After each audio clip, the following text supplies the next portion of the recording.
जय श्री कृष्णा। राधे राधे प्रिय भक्तों, कैसे हैं आप लोग। आशा है कि आप लोग स्वस्थ होंगे और मस्त होंगे।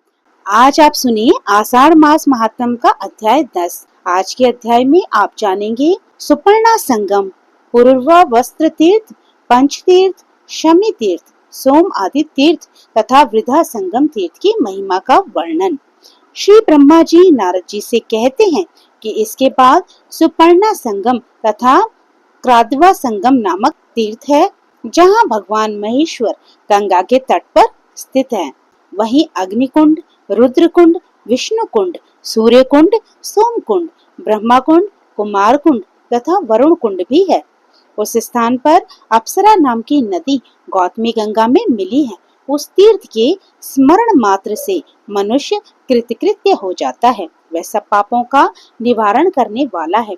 उसके आगे पुरुष नामक तीर्थ है, उसके दर्शन की तो बात ही क्या है। स्मरण मात्र से ही पापों का नाश हो जाता है। एक समय राजा पुरुरवा ब्रह्मा जी की सभा में गए।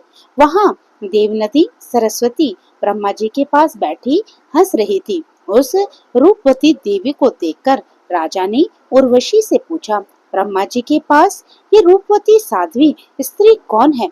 ये तो सबसे सुंदर युवती है और अपने सौंदर्य के प्रकाश से इस सभा को उद्दीप्त कर रही है। तो उर्वशी ने कहा, यह कल्याणमयी ब्रह्म कुमारी देवनदी सरस्वती है। ये प्रतिदिन आती जाती रहती हैं।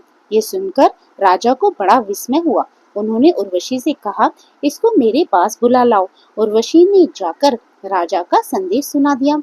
सरस्वती ने स्वीकार कर लिया तथा अपनी प्रतिज्ञा के अनुसार वह पुरुरवा के पास आई। राजा ने सरस्वती देवी के तट पर उसके साथ अनेक वर्षों तक विहार किया। ये देख मैंने सरस्वती को श्राप दे दिया। मेरे श्राप के कारण वह मृत्यु लोक में कहीं लुप्त हो गई है और कहीं दिखाई देती है। जहाँ सरस्वती नदी गंगा में मिली है, वहाँ पहुंचकर राजा पुरुरवा ने तपस्या की और महादेव जी की आराधना करके गंगा जी के प्रसाद से संपूर्ण अभिष्ट प्राप्त कर लिया। तब से उस स्थान का नाम पुरुरवस तीर्थ, सरस्वती संगम और ब्रह्म तीर्थ पड़ गया। वहाँ सिद्धेश्वर नाम से प्रसिद्ध महादेव जी रहते हैं। वे तीर्थ समस्त कामनाओं को देने वाला है। उसके सिवा सावित्री, गायत्री, श्रद्धा, मेधा और सरस्वती ये 5 पुण्य तीर्थ हैं। वहाँ स्नान और जलपान करने से मनुष्य सब पापों से मुक्त हो जाता है। ये 5 मेरी कन्याएं हैं जो नदी रूप में परिणत हो गई हैं। जहाँ वे भगवती गंगा से मिली हैं, वही 5 तीर्थ हैं। वे 5 नदियों और सरस्वती, वे 5 नदियाँ और सरस्वती पवित्र तीर्थ हैं। मनुष्य उसमें स्नान दान आदि जो कुछ भी करता है, वह सब अभिलक्षित वस्तुओं को देने वाला तथा निष्क्रम्य से भी बढ़कर मोक्ष का साधक माना गया है। शमी तीर्थ के नाम से जिसकी प्रसिद्धि है, वह भी सभी पापों की शांति करने वाला है। हे नारद, उस तीर्थ की कथा सुनाता हूँ, सावधान होकर सुनो। पूर्व काल में प्रियव्रत नाम से प्रसिद्ध क्षत्रिय राजा थे। उन्होंने गोदावरी के दक्षिण तट पर अश्वमेध यज्ञ की दीक्षा ली। उस यज्ञ के पुरोहित हुए वशिष्ठ जी। एक दिन उस यज्ञ में हिरण्यक नाम का दानव आया। महर्षि वशिष्ठ ने अपने ब्रह्मदंड से सब दैत्यों को मार भगाया। इसके बाद पुनः यज्ञ आरंभ हुआ। दैत्य अपनी सेना के साथ भाग खड़ा हुआ। वहां निम्नांकित तीर्थों ने अश्वमेध यज्ञ के फल दिए। वह तीर्थ हैं शमी तीर्थ, विष्णु तीर्थ, अर्क तीर्थ, शिव तीर्थ, सोम तीर्थ और वशिष्ठ तीर्थ। यज्ञ समाप्त होने पर देवताओं और ऋषियों ने वशिष्ठ और प्रिय से कहा, इन तीर्थों ने अश्वमेध यज्ञ का फल दिया है, अतः इनमें स्नान दान करने से मनुष्य अश्वमेध यज्ञ का पुण्य फल प्राप्त करेगा। इसमें तनिक भी संदेह नहीं है। मुन गौतमी में एक स्थान पर अनेक नदियां मिली हैं। उन सब के नाम पर अलग अलग तीर्थ हैं। उन तीर्थों के नाम हैं सोम तीर्थ, गंधर्व तीर्थ, देव तीर्थ, पूर्णा तीर्थ, शाल तीर्थ, श्री पर्णा संगम, स्वागता संगम, कुसुमा संगम, पुष्टि संगम, कर्णिका संगम, वैनवी संगम, कृष्णा संगम, वासवी संगम, शिव, शर्मा, शिखी, कुसुमिका, उपाराध्या, शांतिजा, देवजा, अज, वृद्ध, सुर और भद्र। आदि यह तथा और भी बहुत से नद नदी गण गौतमी में मिले हैं। पृथ्वी पर जितने तीर्थ हैं वह सभी देवगिरी पर गए थे, फिर वह क्रमशः गंगा में आ मिले। कोई नदी रूप में था और कोई नद रूप में। किसी का रूप सरोवर के आकार में था और किसी के स्रोत के आकार में। वे ही सब तीर्थ अलग अलग विख्यात हुए। उन सब में किया हुआ स्नान, जप, होम, पितृ तर्पण आदि कर्म समस्त कामनाओं की पूर्ति करने वाला और मुक्तिदायक माना गया है। जो इनके नामों का पाठ अथवा स्मरण करता है वह सब पापों से मुक्त होकर भगवान विष्णु के धाम में जाता है। वृद्धा संगम नामक एक प्रसिद्ध तीर्थ है जहाँ वृद्धेश्वर नामक शिव का निवास है। उस तीर्थ की कथा सब पापों का नाश करने वाली है। पूर्व काल में एक महातपस्वी मुनि थे। उनका नाम था वृद्ध गौतम। वे जब बालक थे तब किसी तरह पिता ने उनका यज्ञोपवीत मात्र कर दिया। इसके बाद वे बाहर भ्रमण करने के लिए चले गए। उन्हें केवल गायत्री मंत्र याद था। वेदों का अध्ययन और शास्त्रों का अभ्यास नहीं कर सके। केवल गायत्री का जप और अग्निहोत्र नियम पूर्वक कर लेते थे। इतने से ही उनका ब्राह्मणत्व सुरक्षित था। विधि पूर्वक अग्नि की उपासना गायत्री जप करने से उनकी आयु बहुत बढ़ गई। यूं भी उनकी अवस्था अधिक हो चुकी थी, किंतु विवाह न हो सका। कोई उन्हें कन्या देने वाला नहीं मिला।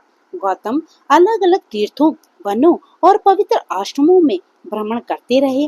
घूमते घूमते शीतगिरी पर चले गए और वहीं रहने लगे। वहां उन्होंने एक रमणीय गुफा देखी जो लताओं और वृक्षों से घिरी हुई थी। उसमें एक अत्यंत दुर्बल वृद्धा तपस्विनी रहती थी। उसके सभी अंग शिथिल हो गए थे। वह वीतरागा ब्रह्मचारिणी थी और एकांत में रहा करती थी। उसे देखकर मुनि श्रेष्ठ गौतम नमस्कार के लिए खड़े हो गए। ये देखकर वृद्धा ने कहा, आप मेरे गुरु होंगे, अतः मुझे प्रणाम न करें। जिसे गुरु नमस्कार करता है उसके आयु, विद्या, धन, कीर्ति, धर्म और स्वर्ग आदि सब नष्ट हो जाते हैं। तो ये सुनकर गौतम बड़े आश्चर्य में पड़े और हाथ जोड़कर बोले, तुम वृद्धा तपस्विनी हो, गुणों में भी मुझसे अधिक बड़ी चढ़ी हो। मैं बहुत कम पढ़ा लिखा और अवस्था में भी छोटा हूँ, फिर तुम्हारा गुरु कैसे हो सकता हूँ? तब वृद्धा ने कहा, आश्रय क्षीण के प्रिय पुत्र ऋतुध्वज थे। वे बड़े गुणवान, बुद्धिमान, शूरवीर तथा क्षत्रिय धर्म में तत्पर रहने वाले थे। एक दिन वे शिकार खेलने के लिए वन में आए और इसी गुफा में आकर विश्राम करने लगे। यहाँ उन पर एक सुंदरी अप्सरा की दृष्टि पड़ी। उसका नाम सुश्यामा था। वह गंधर्व राज की कन्या थी। राजा ने भी उसे देखा। दोनों के मन में एक दूसरे से मिलने की इच्छा हुई। ऋतुध्वज ने सुश्यामा के साथ विहार किया। भोग इच्छा निवृत्त होने पर राजा उसकी अनुमति लेकर अपने घर चले गए। इसके बाद श्यामा के गर्भ से मेरा जन्म हुआ। जब माता यहाँ से जाने लगी तब बोली, कल्याणी, जो पुरुष इस गुफा में पहले आ जाए वही तुम्हारा पति होगा। तब से आज तक तुम ही यहाँ आए हो, दूसरा कोई पुरुष कभी यहाँ नहीं आया। ब्राह्मण और किसी ने मेरा वरण नहीं किया। ना मेरी माता है ना पिता है, मैं आप ही अपनी मालिक हूँ। अब तक ब्रह्मचर्य व्रत में रही, अब पुरुष की इच्छा रखती हूँ, आप मुझे स्वीकार करें। तब गौतम ऋषि बोले, भद्रे, मेरी अवस्था तो अभी 1000 वर्ष की ही है और तुम 90,000 वर्ष की हो गई हो। मैं बालक और तुम वृद्धा, यह संबंध योग्य नहीं जान पड़ता। तब वृद्धा कहने लगी, पूर्व काल में ही आप मेरे पति नियत कर दिए गए हैं। अब दूसरा कोई मेरा पति नहीं हो सकता। विधाता ने आपको मुझे दिया है, अतः अब आप मुझे अस्वीकार न करें। मुझ में कोई दोष नहीं है, मैं आप में भक्ति रखती हूँ। तब भी यदि आप मुझे ग्रहण करना नहीं चाहते तो मैं आपके देखते देखते अपने प्राण त्याग दूंगी। यदि अभिष्ट वस्तु की प्राप्ति न हो तो प्राणियों के लिए मर जाना ही अच्छा है। प्रेमी जन के परित्याग से जो पाप लगता है उसका अंत नहीं है। वृद्धा की बात सुनकर गौतम ऋषि ने कहा, मुझ में न तपस्या है न विद्या है, मैं कुरूप और निर्धन हूँ, अतः तुम्हारे लिए योग्य वर नहीं हो सकता।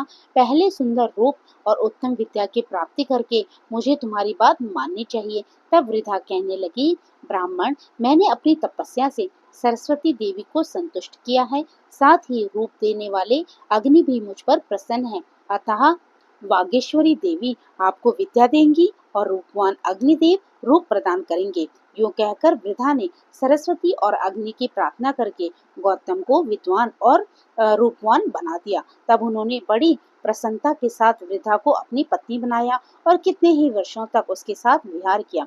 एक दिन वशिष्ठ और वामदेव आदि महर्षि पुण्य तीर्थों में घूमते हुए उस गुफा में आए। गौतम और उनकी पत्नी ने वहां आए हुए ऋषि मुनियों का विधिवत स्वागत सत्कार किया। उनमें से कुछ लोगों ने गौतम का उपहास करते हुए पूछा, बूढ़ी माँ, ये तो बताओ कि गौतम तुम्हारे पुत्र लगते हैं या पोते?